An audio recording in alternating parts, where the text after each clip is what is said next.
পরিবারের সঙ্গে একসঙ্গে খাওয়া, গল্প করা, হাসি আনন্দ এই মুহূর্তগুলো আমাদের জীবনের খুব পরিচিত অংশ। কিন্তু কিছু কিছু সময় এক একটি প্রশ্ন পুরো পরিবেশকেই বদলে দিতে পারে। প্রশ্নটি হয়তো খুবই স্বাভাবিকভাবে করা হয়, অথচ যারা দীর্ঘদিন ধরে সন্তান নেওয়ার পরিকল্পনা করছেন তাদের কাছে এই কয়েকটি শব্দই হয়ে উঠতে পারে ভীষণ কষ্টের।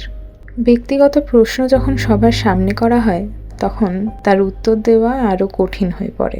কেউ হয়তো প্রসঙ্গ পাল্টানোর চেষ্টা করেন, কেউ হয়তো আবার হাসির মাধ্যমে পরিস্থিতি সামলান, আবার কেউ কোনো উত্তরই খুঁজে পান না। অন্য কারোর প্রেগনেন্সির খবর অবশ্যই আনন্দের, কিন্তু সেই আনন্দের মধ্যেও নিজের দীর্ঘ অপেক্ষার কথা মনে পড়ে যাওয়া অস্বাভাবিক নয়। একজন মানুষ একই সঙ্গে অন্যের জন্য যেমন খুশি হতে পারেন, আবার নিজের অপূর্ণ স্বপ্নের জন্য কষ্টও পেতে পারেন। এই অনুভূতিকে ঈর্ষা বলে বিচার না করে তার নীরব কষ্টটুকু বোঝার চেষ্টা করা প্রয়োজন।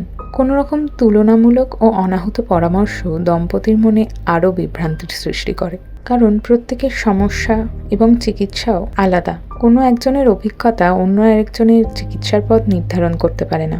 সন্তান না হওয়ার দায় আজও অনেক ক্ষেত্রে সরাসরি মহিলাদের ওপর চাপিয়ে দেওয়া হয়।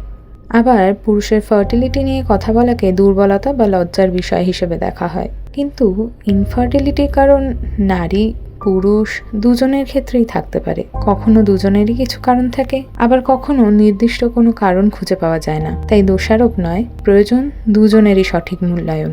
যে অপেক্ষা শুধু বাইরে থেকেই দৃশ্যমান, সে অপেক্ষার মধ্যে থাকে পরীক্ষা, ওষুধ, ইনজেকশন, চিকিৎসা, অনিশ্চয়তা এবং প্রতিটি রিপোর্টের আগে অসংখ্য দুশ্চিন্তা।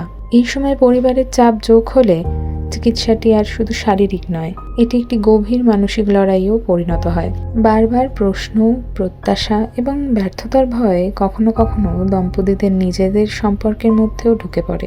একজন কথা বলতে চান, অন্যজন নীরব হয়ে যান। দুজনেই হয়তো একই কষ্টের মধ্যে রয়েছেন, কিন্তু সেই কষ্ট প্রকাশের ধরন আলাদা। এই সময় একে অপরকে দায়ী না করে একই দলের দুই সদস্য হিসেবে পাশে থাকা সবচেয়ে জরুরি। পরিবার সব সমস্যার সমাধান না করতে পারলেও এই পথটিকে অনেকটা সহজ করে দিতে পারে। অনেক সময় উপদেশের চেয়ে আশ্বাসের মূল্য অনেক বেশি।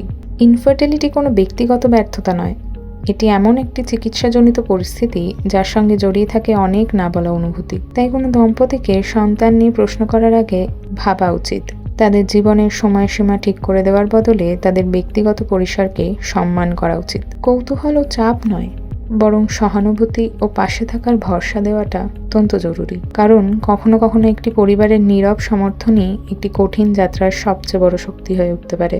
সন্তান নিয়ে প্রশ্ন নয়, তাদের অনুভূতিকে সম্মান করুন। ইনফার্টিলিটি একটি চিকিৎসাজনিত পরিস্থিতি, ব্যক্তিগত ব্যর্থতা নয়।